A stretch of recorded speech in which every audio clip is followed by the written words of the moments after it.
Hello, everybody, and welcome. I'm very pleased to say that I am joined here today by Heidi Fishman. Just to introduce myself a little bit, I am the chief foreign reporter at the Daily Mail Online. I was invited to an event by the Pileckiego Institute last year to hear about the story of Alexander Ładoś and his work saving Jews from the Holocaust, which I wrote about for our website. Heidi grew up in West Hartford in Connecticut, and she worked as a psychologist at Dartmouth College, specializing in people with eating disorders and histories of trauma. After retirement, she began researching her family's history in connection with the Holocaust, and in 2017 published a book called Tutti's Promise, which is a fictionalized retelling of their real-life story.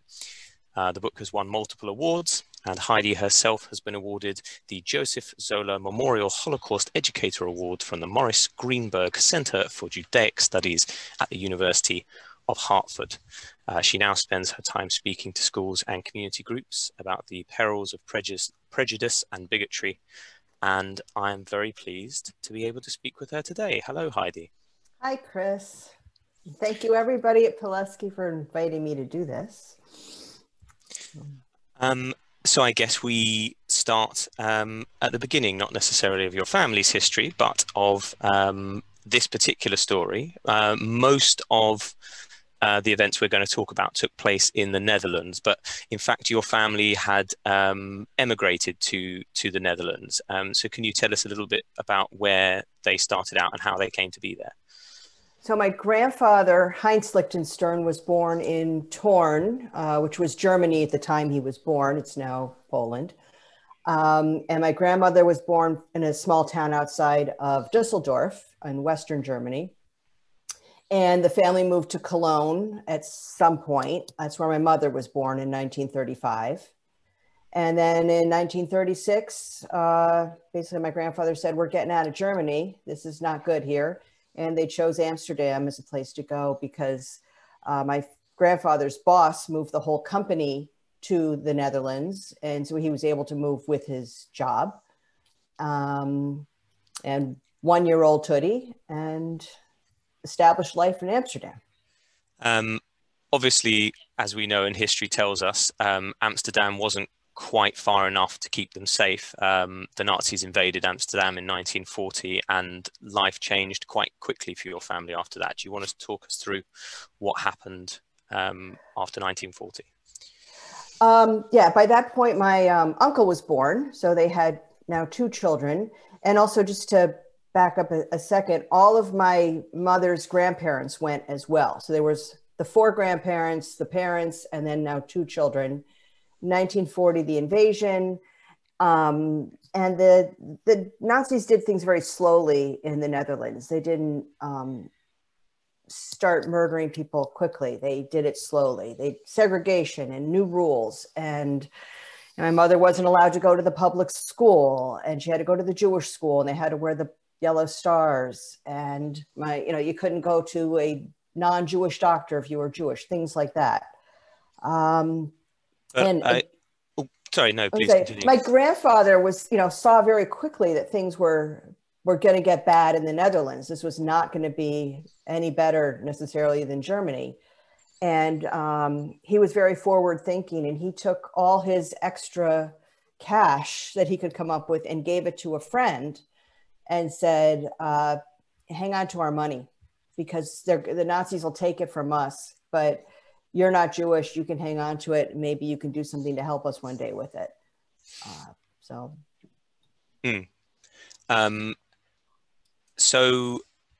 your family eventually, after the sort of incremental persecution, ended up being sent to a camp. Can you tell us a little bit about that camp and what conditions were like there? In June 1943, all of my mother's grandparents were picked up in one of the roundups in Orazia, and they went to Westerbork. And then in October, I think it was the end of October, October 28th, 1943, My grandfather, Heinz Lichtenstern, my grandmother, Margaret, and the 2 children were also sent to Westerbork. They were put in the prisoner section of the camp, which is sort of a, what isn't the whole camp a prison? Yes, but there was a specific prison within the camp for people who had not reported when they were supposed to. Westerbork was not a terrible camp as far as camps were concerned, as far as there was no active murders going on.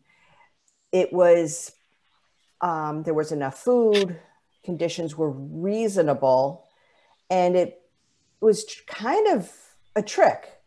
These camps aren't so bad. It's okay. Don't worry if you have to go. So that if you had to go to another camp, maybe you wouldn't put up a fuss. But thanks to your grandfather's very prescient worrying, he had passed, as you've already said, some money over to a friend to help the family if he could. And that eventually took the form of one of these passports, one of the Ładoś Group passports, I believe a Paraguayan passport. Can you tell us, I know you're not so clear on the details of this, but can you tell us as much as you know about how the passport was acquired and how it made it to the family? Okay, so what I know is when I was doing research for Tutti's Promise, I was writing a blog and I put out my guesses about the passport. We have this Paraguayan passport, but I don't know where it came from. And I got a reply on my blog from a woman who said, "Oh, my grandfather arranged that passport for your grandfather." And this was the granddaughter of Egbert de Jong, who is the one who my grandfather gave the money to. Egbert, the family was very close. The Lichtensterns and the de Jongs were very close. My mother grew up calling Egbert Uncle Ech. I can't say it in the Dutch way. I apologize for anybody who's offended by my accents. And Egbert was the Rijksminister for non-ferrous metals for the Netherlands. My grandfather was a metals commodities dealer. He had to work with Ech all the time. And they had all sorts of international connections. I also got a response from somebody whose father was Jacob Jorisch, who was from Basel, was also involved with the metals industry. And she said, yeah, I think my father had something to do with helping smuggle things across the border.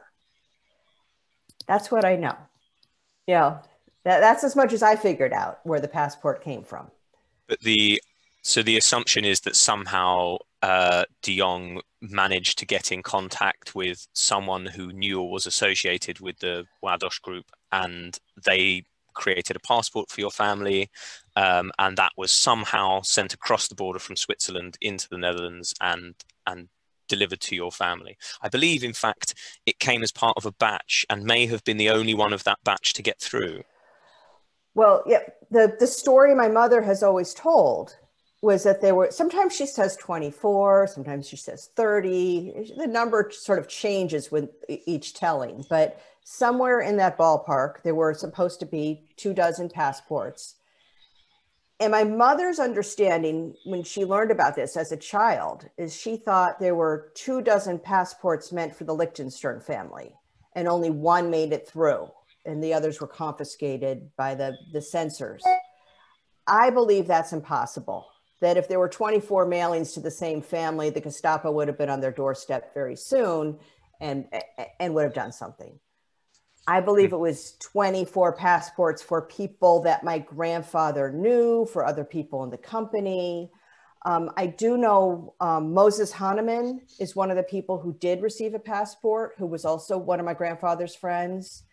And there's a Cecily Lissauer, who is the aunt of the man who ran the company, who also got a passport. So I don't think the Lichtensterns were the only ones, but so I know of 3 of this group of friends of my grandfather, so to speak. But most of them somehow didn't get through. So I believe your family came out of Westerbork camp for a time, but were then moved back and then quickly moved on to another camp, Therrensteinstadt. what can you tell us about the conditions in that camp, and how did it differ to Westerbork? Okay, so that camp is called Theresienstadt in the German pronunciation. My apologies to everyone. Yep, or Terezin if you're saying it in the Czech version. And what happened was, it's all about the medals, but my grandfather was trying to help turn Westerbork into a work camp and not just a transit camp and they were sorting scrap metal. And he was trying to help keep Jews in the Netherlands and not be sent east. There was an argument between Albert Speer, who was in charge of armaments, and Adolf Eichmann, who was in charge of the final solution and the transportation. And they were arguing over a group of men they called the Metal Jews. And I found documents of a series of letters back and forth between their offices.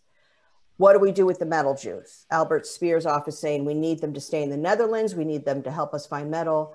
And Eichmann saying, no, they need to go. We're getting, the Netherlands will be Judenfrei, Jew-free. In the end, Eichmann won. I believe the story is that somebody in Speer's office was on vacation. And so Eichmann was able to sort of pull this under the wire. And the Metal Jews were sent to Westerbork again. And then they were sent on to Theresienstadt. And that was the compromise of not sending them to Auschwitz. We'll send them to Theresienstadt. It's a better camp. Theresienstadt was considered a privileged camp. The privilege was there were no gas chambers. Between 33 and 35,000 people died there from starvation, succumbed to diseases. That it was crowded, it was lice infested, rat infested, not enough food. My mother tells one story that she was a child. Okay, she's 9 years old when she's in Theresienstadt. That my grandmother would wake her and her brother up at 4 o'clock in the morning and bring her to the sinks so they could wash, because there was 3 sinks in a barracks with 100 people. And during the day, you can't get into the washroom. So in the middle of the night, in the winter, freezing cold water, you wash to keep clean so you don't get sick. This was my grandmother's approach.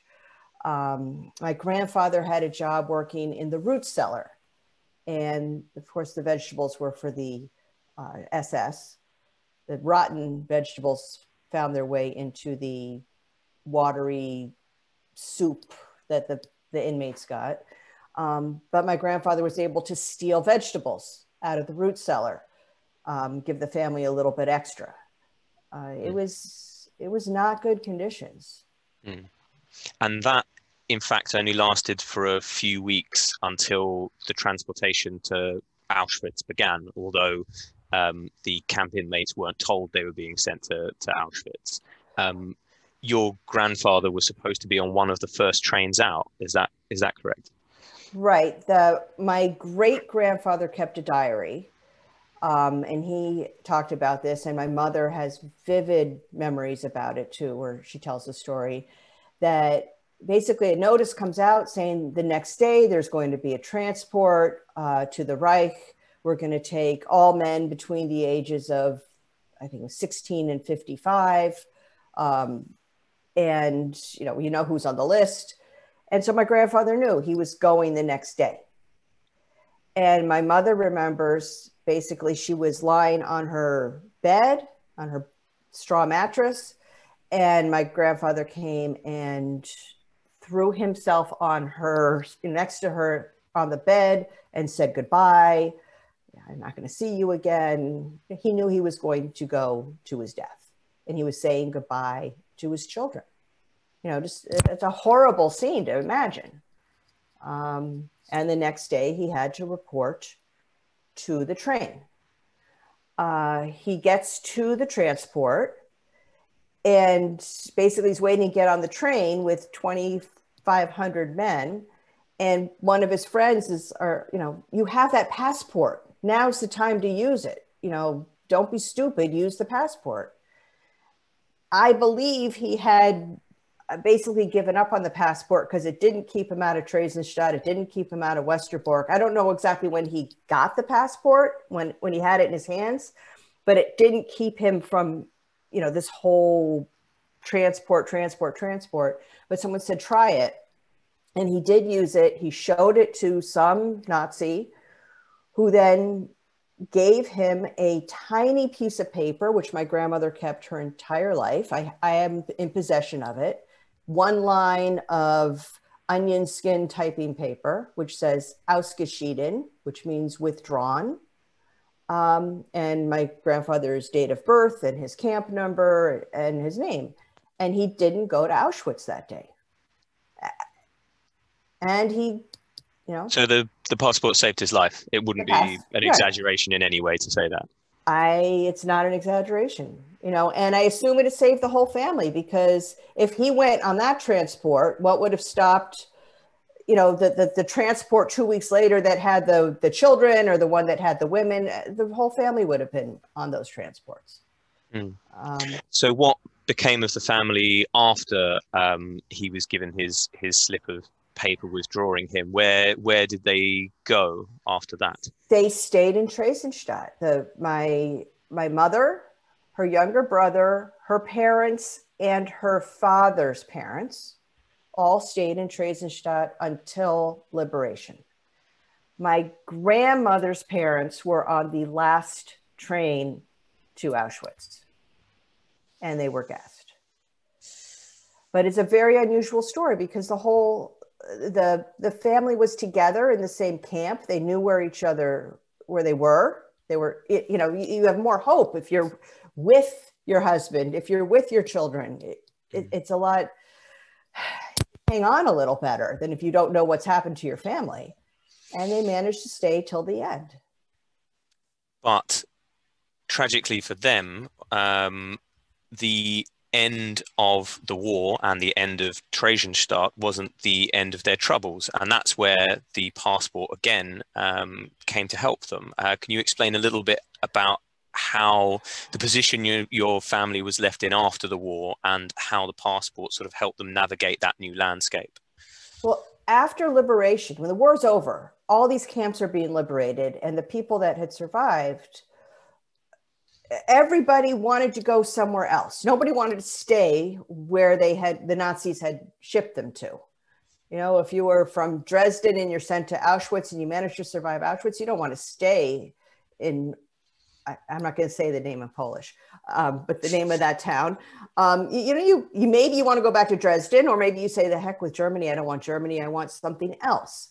Where are you going to go? You know, everybody wants to go somewhere else. Roads are bombed, railroads are bombed. There's a typhus epidemic in Theresienstadt, and they're not letting people leave. But when they finally do let people leave, where do you go? My mother's family wanted to go to Amsterdam, but the Dutch were anti-refugee. They did not want stateless Jews who had nothing to come back to the Netherlands, and then they'd have to be taken care of by the state. Again, in my research, and I have all these documents, they're all on my website. So anybody who wants them, just go to my website. I found the Allied Expeditionary Forces registration card for the displaced persons for the family. And each one of them says that the family is stateless. And then in the corner, the stateless is crossed out. And above it, it says Paraguay. This is my conclusion. I don't have proof, but I believe that the family, you know, as stateless, the Dutch were not accepting them. And my grandfather basically said, I got the Paraguayan passport. I'm going to say we're Paraguayan. Puts it on there. And I think the Dutch were more willing to accept people that had a home state, you know, thinking, well, they're not going to stay. They'll go back to South America. You know, they've got a country to take them in. So they were able to get back to Amsterdam within 2 months of liberation, which is actually pretty amazing, because there are people who were in displaced persons camps for years after the war. And those were not good conditions. And then just to add a little extra, my grandfather was an international businessman. He used that Paraguayan passport for the next 2 years and traveled. They lived in Amsterdam, but he traveled for 2 years internationally to make his business deals on that falsified passport. So then he was able to make a living again. Yeah, and again, avoid more hardship, since without a living, he would have been. Well, life would not have been easy. Mm. You know, it's good if you can have a job and make a living. So yeah. So you've spoken a little bit about this already, but how did you initially become aware of the existence of the passport, and what led you to the WADOS group? Because I believe initially you knew about the passport, you knew it was Paraguayan, but you didn't know where it had come from, and you had no idea how your family managed to obtain it. So can you walk us through how you sort of connected those dots? So when I was a child and I'd ask my mom anything, how did you survive? The answer was always, we had a Paraguayan passport. We were held as political prisoners, not as stateless Jews. And as a kid, I accepted that as an answer. Okay, that's enough. I don't understand politics, but that's enough. I'll believe that. When I started the project, trying to do the research to write the book, I actually found a copy of the passport in a drawer in the back of the closet. I don't remember where it was. Somewhere in my mother's house, there was the passport. So I have a copy of it. Okay. So as I'm doing research, no matter what archive I was looking at, no matter which museum, whoever I talk to, whatever books I'm reading, I'm always trying to find information about these South American or Paraguayan passports. And they're mentioned every once in a while in a history book, but not very much information. And if I could get a picture of one, somebody had donated one to a museum, it's there, I would keep a screenshot of it or a picture of it. And what I noticed was they all looked the same. Same handwriting, same signature, same person filled them out. I don't know where they're coming from, but this is what I know. They're all the same. And then in late 2017, it was after I had published my book, my mother hands me an article that's about Julius Kuhl. It's written by Mark McKinnon, who's a Canadian journalist. And it's about the passport operation. And it says that the passport operation was being used to save Polish Jews, Poles in Warsaw, Poles in the Polish ghettos. And there's a picture of one of the passports, and it looks exactly like my grandfather's. It has the same handwriting, the same signature. And so I wrote to Mark McKinnon and I said, wait a minute, my grandfather wasn't in Poland. He was in Amsterdam. He has one of these passports that saved him. Could it be that this group was also trying to save Jews in Western Europe? And Mark McKinnon never wrote me back. He did not get back to me. What he did was he passed my email on to Ambassador Kumach, who wrote me back. Mm-hmm. And then we started putting the dots together, that the WADOS group wasn't just helping Polish Jews, they were helping Jews across Europe. It was the same handwriting on all of these passports some were going to Holland, some were going to France, most were going to Poland, but then they went west too. And in fact, we know, and again, I apologize for my pronunciation here, we know the handwriting to be Konstantin Rokicki, who filled out most of the forms. And in actual fact, we know that whilst most of the passports were issued to Polish Jews, in actual fact, of those whose fates we know, it is more Dutch and German Jews that I think were actually saved by the passports. I think I'm correct in saying right. that. I think that they were going to my understanding, they were going to the Polish contingent, so to speak, earlier on in the war. Mm-hmm. And there was just more, there was a lot of bad things happening. A lot of people were getting killed. A lot of people were killed before they got a passport, those kind of things. Mm-hmm. And the Dutch Jews, or the Jews that had gotten to the Netherlands, who might not be Dutch, but that's where they were living, it was getting there later in the war. So if they had managed to stay alive for another reason, in another way, like my grandfather did with the metals business and trying to create a work camp, it helped them in the end because there was just less danger at that. You know, it helped them in the last stretch, in the final stretch. Yeah. So your research, like the research of many of the speakers today, is still ongoing. It's by no means a finished project. So can you give us a sense of where you are at the moment and what questions you still have left to be answered and the kind of information you're still looking for? Well, I'd still like to know if my mother's grandparents had passports issued for them. You know, why did one set of grandparents stay in Theresienstadt while the other set of grandparents went on to Auschwitz? How come one and not the other? I want to know how the money from Egbert de Jong made its way to Bern and how the passport made its way back to my grandfather.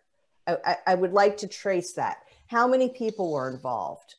Who risked their life? Why did the 24 other passports not make it? I would like to follow that path, the full way. Because you do have details of one person who risked maybe not his life, but certainly his professional reputation. There was a man whose father you met who notarized the passport. Is that right? Right. So I have the original notarization saying this is a true copy of a passport. It's stamped by Ignaz Hersfeld in Basel, which is also the same town where this Jakob Jorisch was, and it's where Recha Sternbach was, and she was one of the people saving a lot of Jews. And I traced, you know, who is this man? I found his son who lives half time in Switzerland, half time in Israel. I met with him. You know, he said, yeah, my father never would falsify a paper. You know, he was very, very, very honest. And then he thought about it. He said, or maybe he would. You know, this is to save lives. This is a different circumstance. Yeah, maybe he would falsify a paper to save lives. And he was a notary. And I am still trying to see if I can get into the Ignaz Hersfeld files in Basel. I haven't figured that out yet. So much like the rest of the Ładoś group, who were also risking both their personal safety and their professional reputations to help save people.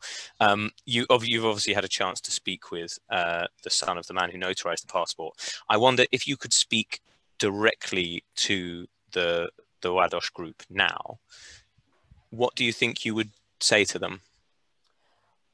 It's a wonderful question. The closest is I am friends with one of Stefan Reniewicz' granddaughters, with his granddaughter. I met her through all of this research. But I would say, you know, just the biggest thank you in the world. You know, thank you for working with people who you normally would probably not even have over to your house for lunch. You know, we have the Polish non-Jewish diplomats who hire a young Polish yeshiva dropout, Julius Kuhl, who then work together with Silberschein, who's a devout Zionist, very left-wing, who works again with Rabbi Chaim Weiss, who is a Agudas Israel Orthodox Jew, probably anti-Zionist. Three very different kinds of Jews working with these Poles, and they work together. And with somebody like Egbert de Jong, who's a Dutch, guy who signs papers and stamps them. They work with strangers. They work with people they don't normally hang out with, who aren't their friends. And they save lives of people they never met. I just find that just amazing. You know, working together. I wish now in the world, people would do that a little more often. Reaching out and saving a life of someone you don't know, but you know, if you can make a difference, why not? That's why I love the story. Yeah, and I think it's what makes the story it gives it a timeless quality, you know, even though these are events from which we are now today very remote. There are only a handful of survivors left who remember those events contemporaneously, and yet, you know, we all gathered here today to hear about it, and I think we're all fascinated by the account. If I could ask you one more question just before we wrap up, if there is a lesson that you want people to take from hearing your family's story, what impression would you like people to walk away from it with? Every act of kindness matters. Everything you can do to help someone else who's in a less fortunate situation than you are matters. It might be saving a life by coming up with a false passport, but it might be a smile to someone who's having a bad day. You know, it can be small things, it can be big things, but can we be kind to each other? Can we assume good things about each other before we assume bad things about each other? That's the lesson. Fantastic. Well, I couldn't think of a better note to end it on than that. Heidi, thank you so much. It was an absolute pleasure to meet with you and speak with you.